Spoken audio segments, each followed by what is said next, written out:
साथीहरु तपाईलाई मैले देखाउँछु भने छु एउटा रेस्ट एरिया यो हन्ट्सभिल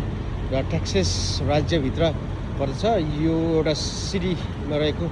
र बाटोमा रहेको रेस्ट एरिया के कस्तो छन् भन्ने त्यो तपाईलाई त्यो रेस्ट एरियाभित्र रहेको कुरोहरू अथवा केही राम्रा कुराहरू देखाउन चाहन्छु र रेस्ट एरियाको फ्लोरहरू कति सफा छन् भन्ने कुरो। यो रेस्ट एरियाभित्र प्रवेश गर्ने बित्तिकै यस्तो छ है। अब यो प्रवेश गर्ने बित्तिकै आर्ट्स यसरी राखिएको छ, यसलाई सजाएर सट्टै एउटा टिभी राखिदिएको छ है। टिभीमा यो हन्ट्सभिल अथवा टेक्सासमा भएको इतिहासको बारेमा यहाँ बसेर यहाँ बसेर चाहिँ मजाले बसेर चाहिँ टिभी हेर्न सकिन्छ। अनि फ्लोर हेर्नुहोस्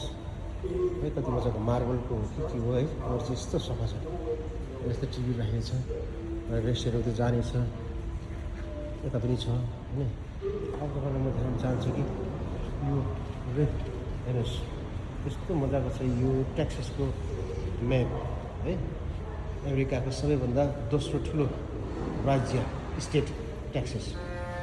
र यो टेक्सासभित्र के कस्तो इतिहासहरू छ भने म छोटकारीमा भन्न चाहन्छु। अनि यहाँ नोटिस देख्नुभयो नि, the rise and the falls of the Texas prison rodeo भनेपछि यो प्रिजनभित्र चाहिँ एउटा नै ठुलो गोरु हुन्छ अथवा बलियो गोरु, त्यो गोरुमाथि चढेर केही एउटा त्यो गोरुसँग चढ्दाखेरि चाहिँ लड्दाखेरि चाहिँ झर्नु भएन है। त्यो एउटा खेल छ, त्यो चाहिँ है मनी विनर होइन, बिग मनी विनर अथवा धेरै पैसा त्यहाँ जित्न सकिन्छ। यदि त्यो गोरुको सिङमा राखेको चिजमा अथवा माथि नै अडिएर बस्यो भने यो खेल चाहिँ अति नै ठुल्ठुला मान्छेहरूले पनि हेर्ने गर्छ। र यसलाई चाहिँ सालैपछि ठुल्ठुलो स्टेडियममा लगेर खेल खेलाइने प्रिजन होइन जेलभित्र खेलाउने खेल थियो। तर यो यसरी खेलाउने जुन यो स्टेडियम चाहिँ भत्काएपछि फेरि रिप्लेस गर्न सक्यो होइन, भत्काएपछि। अब फेरि तपाईँलाई छुटकारी फेरि देखाउँछु द वाल्स होइन। पहिले यहाँ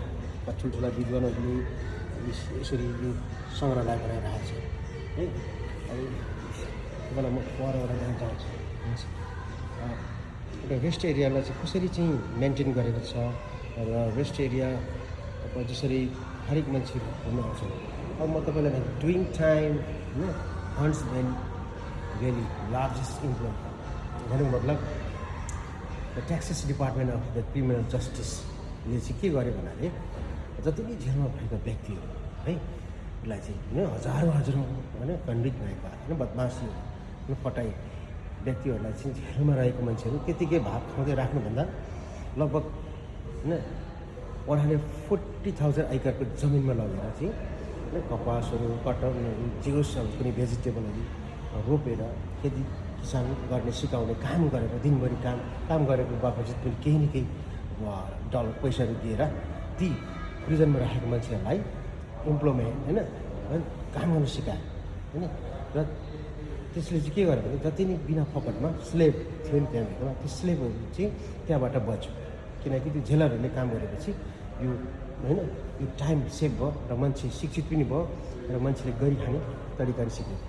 अब फेरि तपाईँलाई म अर्कोतिर लान चाहन्छु हेर्नुहोस्। अब यो है लुमर यहाँ छेउमा लम्बर भनेपछि अब यो टेक्सासमा चाहिँ जति नै रुखहरू पहिले कालटाङ गिल्टिङ कति फोहोर मैला थियो क्या, त्यो रुखहरूलाई चाहिँ सरकारले के गर्यो भन्दाखेरि त्यो रुखहरूलाई सबैलाई विनाश गरेर काटेर टुक्रा टुक्रा बनाएर एकदम सबै मासेपछि फेरि बिरुवा रोपेर जङ्गललाई चाहिँ एकदम राम्रो होइन आवश्यक पर्ने काठहरू रुखहरू छ त्यो रुखहरूलाई चाहिँ फेरि रोपेर चाहिँ राम्रो व्यवस्था गर्यो है। त्यसले चाहिँ के गर्यो भन्दाखेरि जङ्गलहरूलाई पनि राम्रो बचाएर राख्ने र एउटा सिस्टम तरिकाले लान सक्ने सफल गर्यो होइन त्यो सरकारले। जुन त्योभन्दा अगाडि चाहिँ जङ्गलमा चाहिँ जङ्गल जतासुकै लहरा होइन सबै होइन लाग्दथ्यो, तर अहिले सबै जङ्गलमा एकदम सफै छ। यसरी अब एग्रिकल्चर डिपार्टमेन्टहरूले चाहिँ के गर्यो भने एग्रिकल्चर गाईहरूको जस्तो चिजहरू गर्ने फ्याक्ट्रीहरू छ, त्यो फ्याक्ट्रीलाई उपलब्ध र कसरी चाहिँ अब मान्छेमा चाहिँ रोजगारको सरकारले यसरी हेर्नुहोस्। अब यसरी तपाईँले देख्नुभयो नि यो कटन, अब यो चाहिँ cotton king of the pre civil war economy civil वार भइसकेपछि यता सबैभन्दा ठुलो कटन होइन कटनको चाहिँ एउटा इन्डस्ट्री होइन जस्तो त्यो कटन चाहिँ रोप्यो यति होइन हजार बिघारमा चाहिँ कटन रोपेर चाहिँ हजारौँ मान्छेले चाहिँ कटनको व्यापार गर्थे जुन सिभिल वार हुनुभन्दा अगाडि र जब भइसकेपछि यता पनि अनि कुरो चाहिँ के भन्यो भने कटनको चाहिँ व्यापार चाहिँ अमेरिकादेखि बाहिर युरोपियन कन्ट्रीतिर पनि लान्थ्यो है र पछि अब ट्रेन आएपछि त्यतिखेर चाहिँ अब पानी जहाजले लान्थ्यो तर पछि चाहिँ ट्रेन आएपछि चाहिँ ट्रेनले ओसार पसार गर्थ्यो है र यो कटनको फ्याक्ट्री र सबैभन्दा ठुलो कटनको फ्याक्ट्री चाहिँ यो होइन टेक्सासमा उब्जनी हुन्थ्यो र त्यसको खेतीपाती त्यसको कामदारहरू मान्छेहरूले धेरै काम पाउँथे अनि त्यस पछाडि चाहिँ म अर्कोतिर लान चाहन्छु है यो ठाउँहरू देखाउँदै होइन एउटा रेस्ट एरियालाई कसरी चाहिँ एउटा शिक्षित एउटा एजुकेसन रेस्ट एरिया बनाएको छ भन्ने कुरा अब तपाईँले जसु ह्युस्टन सिभिल होइन इन्भल्भमेन्ट इन एजुकेसन अब यसको छोटकारी भने यी महापुरुषले चाहिँ जसु ह्युस्टनले चाहिँ फर्मल उहाँले चाहिँ के गर्यो भन्दाखेरि अफ्रिकन अमेरिकन जो पछाडिको वर्गहरूलाई एजुकेसन दिने र एजुकेसनबाट चाहिँ माथि आउनुपर्छ भन्ने कुरो शिक्षालाई एउटा क्रान्ति गरेर मान्छेको समाजमा घरमा पुऱ्याएर सबै मान्छेलाई शिक्षित बाटो बनाए र उसको योगदान धेरै छ है उहाँ चाहिँ एउटा बिजनेसम्यान पनि हो र एउटा उनी चाहिँ त्यतिखेर चाहिँ 1888मा चाहिँ रिपब्लिकन नेसनल कन्भेन्सनमा चाहिँ उनी वाकर काउन्टी कमिसनर भएको थियो अब यता जाउँ फेरि है यता हुनुहोस् अब यो चाहिँ रुट्स अफ डेमोक्रेसी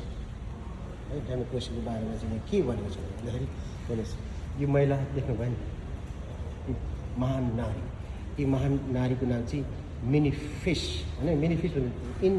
1914मा चाहिँ मिनी फिसर्स है कनिङले चाहिँ के गर्यो भन्दाखेरि महिलाहरूको लागि चाहिँ 19 भनौँ न एउटा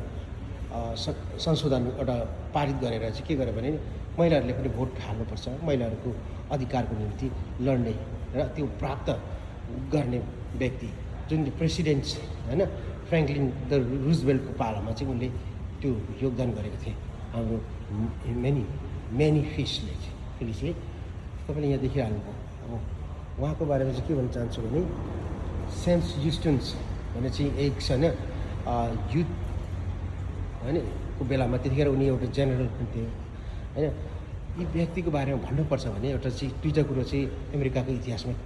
होइन समुएल ह्युस्टन हो तर सेम ह्युस्टन पनि भन्छ उनी चाहिँ भर्जिनिया राज्य अमेरिकाको भर्जिनिया राज्यमा जन्मे तर उनी चाहिँ के भन्नु थाहा छ सेनेट गभर्नर चाहिँ टेनेसीको गभर्नर भयो एकचोटि त्यस पछाडि फेरि आएर अनि टेक्सासको गभर्नर भयो एकजना व्यक्ति होइन